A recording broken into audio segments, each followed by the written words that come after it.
The vote. That changed everything. The Grand Chamber of the Galactic Alliance stretched so far that its ceiling disappeared into artificial clouds. Ambassador Alina Kress stood at the center podium, surrounded by thousands of alien delegates. She had walked this path many times before, but today felt different. The air itself seemed heavy with anticipation. Alina was 52 years old, a veteran diplomat, who had spent 20 years building bridges between Earth and the stars. Her gray hair was pulled back in a simple style. Her uniform carried the blue and silver colors of Earth's diplomatic corps. She had learned 17 alien languages. She had negotiated 34 trade agreements. She had personally stopped 2 wars from starting. None of that seemed to matter now. The voting crystals on each delegate's desk glowed in sequence. Red for exile, green for acceptance, blue for abstention. Alina watched as the colors lit up across the massive chamber. Red, red, red. Occasionally a green light flickered, but it was drowned in a sea of crimson. Councillor Than of the Valorian Empire rose to speak. He was a towering figure, nearly 3 meters tall, with skin that shimmered like liquid metal. His species had been the first to propose humanity's expulsion. The humans have grown too numerous, he declared, his voice echoing through translation devices. Their settlements appear on every habitable world. Their trading ships crowd our shipping lanes.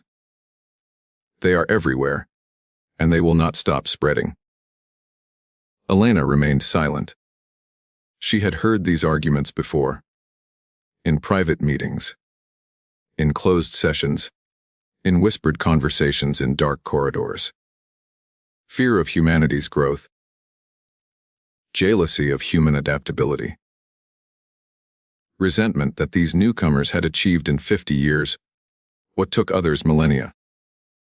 Matriarch Cell of the Hive Collective added her voice. The insectoid leader's compound eyes glittered in the chamber's light. Humanity fights too well, she said. We have seen them in battle. They do not surrender. They do not retreat. This makes them dangerous allies and terrifying enemies. We cannot live in comfort, knowing such a species walks among us. The prime observer of the crystalline concord spoke next. His people were beings of living light, ancient and wise. Alina had hoped they might speak for humanity. Instead, his words cut deep. We have studied human history, the observer said. War after war after war. They fight each other with terrible creativity. Now they have learned our technology and our science.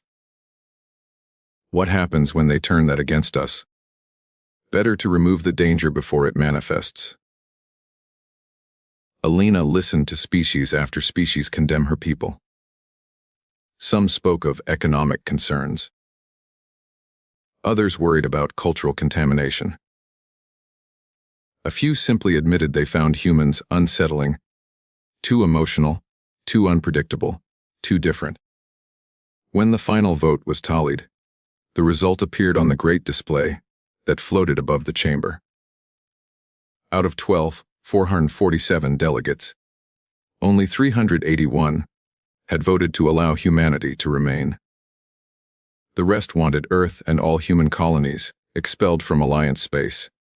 Supreme Chancellor Vorath, leader of the Galactic Alliance, addressed Alina directly. He was an ancient being, his species long, lived and deeply respected.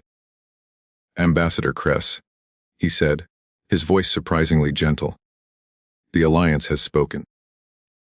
Humanity has 1 standard year to remove all presence from Alliance territories. All colonies must be abandoned. All trading posts must be closed.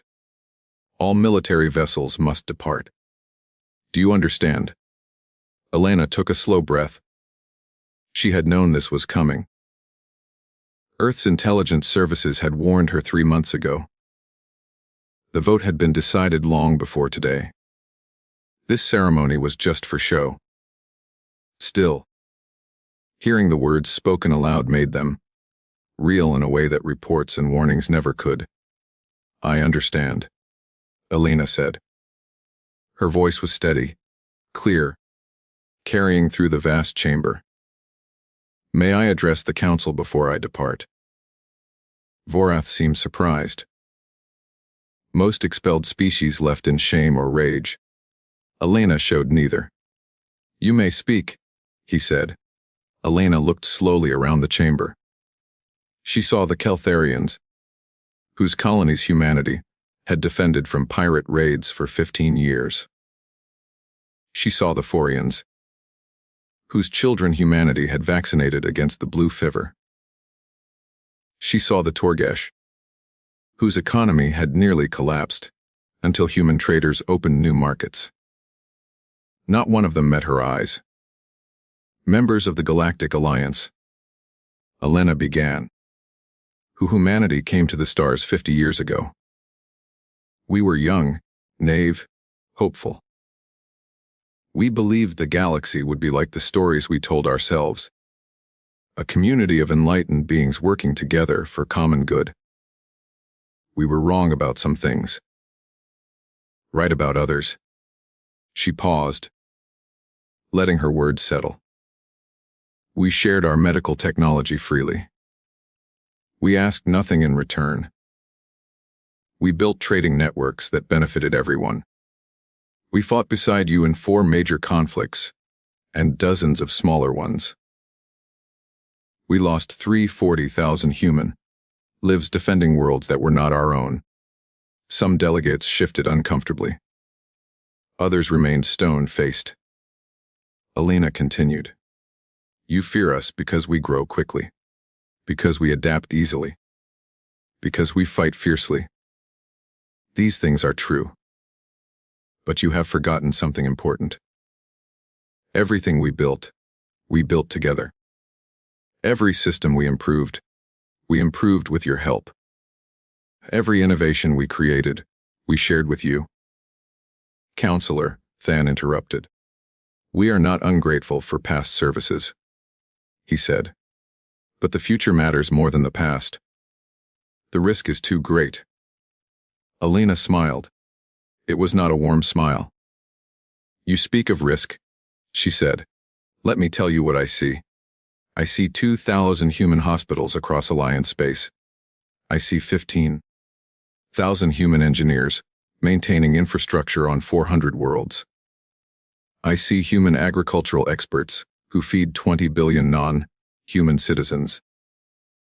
I see human peacekeepers preventing wars in 50 disputed territories. And I see you voting to make all of that disappear. We can manage without you? Matriarch Cell said coldly. Can you? Elena asked. We are about to find out. She gathered her papers. A gesture more symbolic than necessary in an age of digital storage. Humanity will comply with your decision. We will leave Alliance space within 1 year. Every human citizen, every human ship, every human installation. We will take only what is ours by law and leave the rest. She turned to leave, then stopped and looked back. One final thing, she said. You believe you are removing a threat. But what you are really doing is removing a cushion. Humanity has quietly solved 1,000 problems you never knew you had. In the coming months, you will discover each one. And you will realize that the danger was never from humanity. The danger was from yourselves. Elena walked toward the exit. Her footsteps echoed in the suddenly quiet chamber. No one spoke. No one moved. The vast assembly of the galaxy's greatest civilizations sat in silence, watching a lone human woman depart. As the doors closed behind her, Vorath spoke quietly to his aide. "Did we make a mistake?" he asked. The aide, a young member of a logical species, checked his data pad. "Statistics suggest a 3.7% chance of significant economic disruption," he said. "Nothing we cannot handle." Vorath was not convinced. He had lived a long time. He had seen many things. And he had learned to trust the feeling that settled in his chest when something was deeply wrong. That feeling was present now, growing stronger with each passing moment. In her quarters, Elena immediately called Earth. The communication delay was minimal thanks to quantum entanglement technology that humanity had helped develop. President James Morrison appeared on her screen. He was a broad-shouldered man with kind eyes and a warrior's bearing. He had led Earth through first contact, through the integration with Alliance, and now through this. "They voted for expulsion," Elena said without preamble. 12,066 in favor. 1 year to evacuate. Morrison nodded slowly. He had been expecting this, but hearing it confirmed still hurt. "How did you leave things?" he asked. "I told them the truth," Elena said. "That they're about to learn what humanity actually did for them. Whether they believe it or not is their problem." "And you?" Morrison asked. "How are you holding up?" Elena sat down heavily. For the first time, her composure cracked slightly. "I spent 20 years building relationships with these people," she said. "I dined in their homes. I celebrated their holidays. I mourned their losses. And today they threw it all away because they're afraid of us." She looked directly at the camera. "What do we do now?"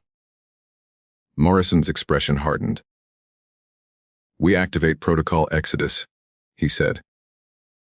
"We've been preparing for this possibility for 5 years. Every human colony, every outpost, every ship, they all know what to do. We leave Alliance space completely. No looking back. And after?" Elena asked. "After? We build something better," Morrison said. "We've identified a region beyond the Alliance's borders. Unclaimed space. Hundreds of suitable worlds. We'll start over, on our own terms this time." Elena felt something shift inside her. The hurt began to transform into determination. "When do we start?" "Immediately," Morrison said. "Come home, Elena. We have a lot of work to do." The communication ended. Elena stood and looked out her window at the glittering city, world that housed the Alliance government. Millions of beings from thousands of species lived here. She had loved this place once. Now it just looked alien and cold. She began packing her belongings. There was not much. Diplomats learned to travel light. As she worked, she thought about the year ahead. The massive logistics of moving 50 billion humans from hundreds of worlds. The economic impact of closing down human businesses across the galaxy. The political fallout when Alliance citizens realized what was happening. Let them learn, she thought. Let them understand what they have thrown away. The unraveling begins.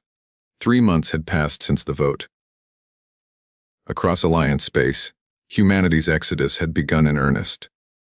Every day, transport ships heavy with cargo, and people departed from human settlements. The operation was massive, unprecedented, and remarkably organized. Humanity had planned well. On the industrial world of Kelthera Prime, factory, manager Torvin watched the last human workers board their shuttle. Torvin was a native Keltharian, a species known for precision manufacturing. His factories produced components for starship engines, critical parts that required exact specifications. Human engineers had designed much of the production process 15 years ago, making it 3 times more efficient. Wait. Torvin called out to Chief Engineer Sarah Chen. She was the last human in the facility, carrying a small box of personal items. You cannot leave like this. Who will run the automated systems? Sarah turned.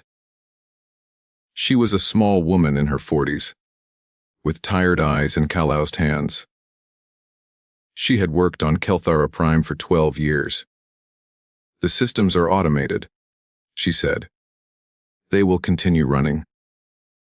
But what about maintenance? Torvin asked. What about troubleshooting? What about the quarterly calibrations? Sarah pulled a data chip from her pocket and held it out. Everything you need is on here, she said. Operating manuals, maintenance schedules, troubleshooting guides. It is all standard procedure. Your engineers should be fine. Torvin took the chip hesitantly. Should be, he asked. The systems were designed by humans for humans, Sarah admitted.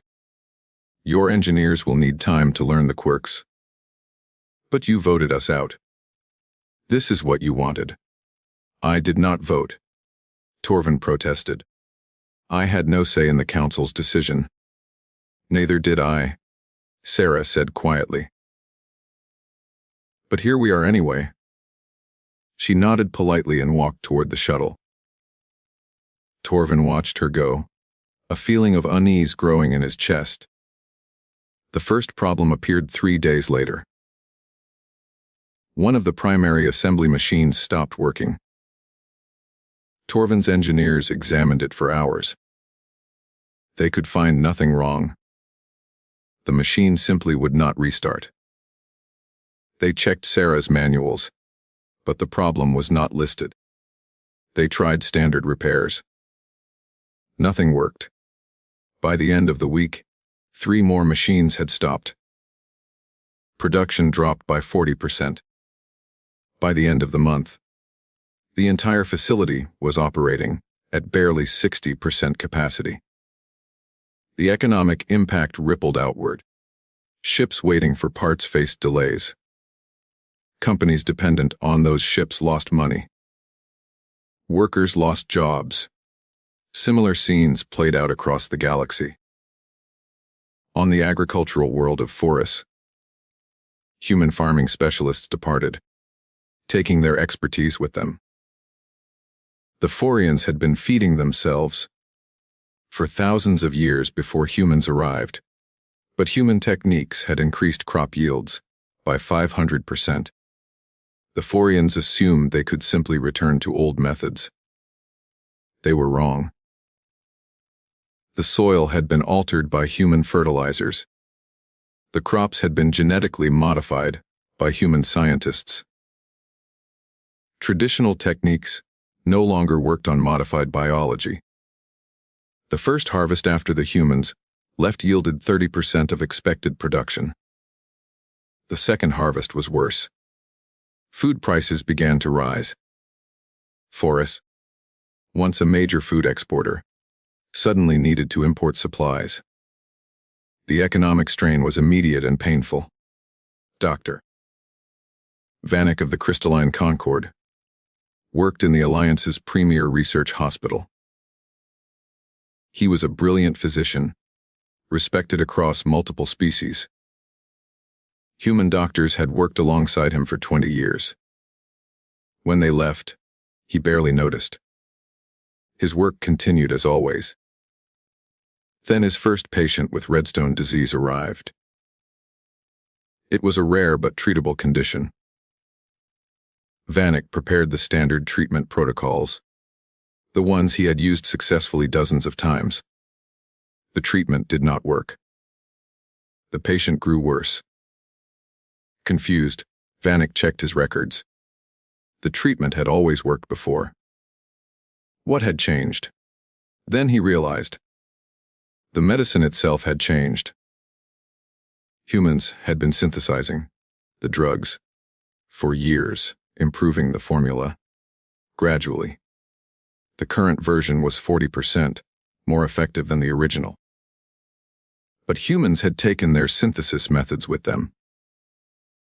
The medicine being produced now was the old version. It was not enough. Vanek tried alternative treatments. Nothing worked. The patient died 3 days later. It was the first death from redstone disease in 5 years. It would not be the last. In the depths of space, the human transport fleets moved steadily toward their destination. Fleet Admiral Marcus Cole stood on the bridge of the colony ship New Horizon. It was one of 50 massive vessels, carrying 10 million people toward unknown space. Each ship was a self-contained world, with farms, factories, schools, and hospitals. Status report. Cole said to his second officer. All ships in formation. Lieutenant Park replied. No issues. We are making good time. Cole nodded. He was a career military officer, 58 years old, with gray hair and steady hands. He had commanded defense fleets in Alliance space for 15 years. Now he was leading an evacuation. The irony was not lost on him. Any word from the colonies? He asked. Final evacuations are proceeding on schedule, Park said. Kelthara settlement evacuated yesterday. Forest colonies will be clear in 2 weeks. The shipyards at Terminus Station are being mothballed now. Mothballed? Cole asked. I thought we were dismantling them. Change of orders from Earth Command, Park explained. President Morrison wants them left intact, but non-functional. He says it will be educational. Cole understood. The shipyards at Terminus Station were marvels of human engineering. They could build anything from small fighters to massive capital ships. Alliance species had relied on them for emergency repairs and custom construction. Without human oversight, the yards would fall into disrepair within months. Perhaps that was the point. Communication Officer Chen spoke up. Sir, we are receiving long-range transmissions from Alliance Space. Multiple signals. What kind? Cole asked. Diplomatic requests, Chen said. 17 different species requesting meetings with human representatives. They want to discuss technology transfer agreements, maintenance contracts, training programs. Cole laughed bitterly. 3 months ago, they voted to exile us. Now they want to negotiate. What do they offer in return? Chen checked the messages. Mostly goodwill and future considerations, she said. A few are offering payment, but nothing substantial. Ignore them, Cole ordered. We have nothing to say to people who threw us out, duh. Should I send a formal response? Chen asked. No response is a response, Cole said. Let them wonder. Back in Alliance space, the wondering had begun. Supreme Chancellor Vorath called emergency council sessions weekly now. Each session brought more bad news. Economic reports showed declining trade. Medical reports showed rising mortality rates. Infrastructure reports showed system failures across multiple worlds. Councillor Thaun still defended the expulsion. These are temporary problems, he insisted. We will adapt. We will recover. But Matriarch Cell was less certain.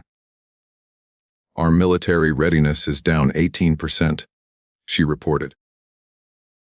Human technicians maintained critical systems on our warships. Without them, we face equipment failures. Our fleet is less capable now than it was 6 months ago. Then train your own technicians, Tan said. We are trying, Cell replied. But human military technology is complex. It will take years to fully understand it. Years we may not have. Vorath rubbed his temples. He had stopped sleeping well weeks ago. What about the Keltharian industrial crisis? He asked. An aide provided the update. Production continues to decline. Keltharian engineers cannot solve the problems fast enough. Some are suggesting we request human assistance. Absolutely not, Tan said. We cannot show weakness. We made our decision. We must live with it. But across the galaxy, ordinary citizens were beginning to question that decision. On dozens of worlds, protests erupted. People demanded answers. Why were medicines becoming scarce? Why were power grids failing? Why were food prices rising? When they learned the connection to humanity's departure, anger turned toward the Council. Elena Kress, now back on Earth, monitored these developments closely. She was no longer an ambassador. Now she served as special advisor to President Morrison, helping coordinate the exodus and plan for humanity's future. They are starting to panic, Morrison observed, watching news feeds from Alliance space. Good, Elena said simply. Let them understand what they have done. You sound angry. Morrison noted. I am angry. Elena admitted. I spent 2 decades building friendships, only to be cast aside when fear overcame reason. Yes, I am angry. But more than that, I am disappointed. I believed they were better than this. Morrison nodded. And now? Now we build something better, Elena said. Something that does not depend on the approval of others. Humanity stands alone. But we stand together. That is enough. Morrison studied the star charts on his desk. They showed the route human fleets were taking, away from Alliance space, toward the unexplored regions beyond. The scout reports are encouraging, he said. We have identified over 300 habitable worlds in the target region. No intelligent life. Resources abundant. It is everything we need. How long until the first colonies are established? Elena asked. 6 months, Morrison said.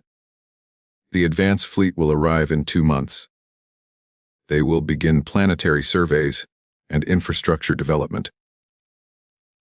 The main colony ships will arrive 4 months after that. Elena looked at the charts. The region humanity was heading toward was vast, completely outside Alliance territory. It had been ignored because it was so far from established trade routes. For humanity, that isolation was perfect. No one would bother them there. What do we call it?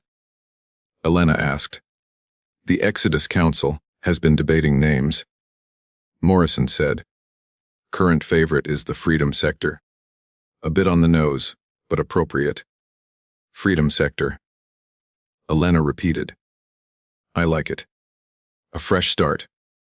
No one to tell us we are too numerous or too aggressive.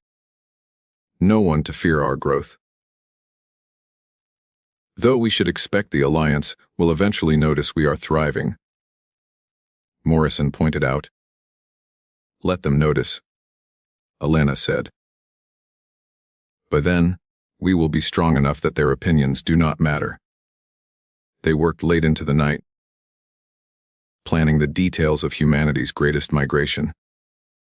Outside Earth's windows, ships continued to launch, carrying people and cargo toward the gathering fleets. The exodus was in full swing. There was no turning back now. In Alliance space, The unraveling continued. Trade routes collapsed as human merchants disappeared. Research projects stalled as human scientists departed. Peace negotiations failed as human mediators left. The galaxy was discovering that humanity had been far more integrated into its society than anyone realized.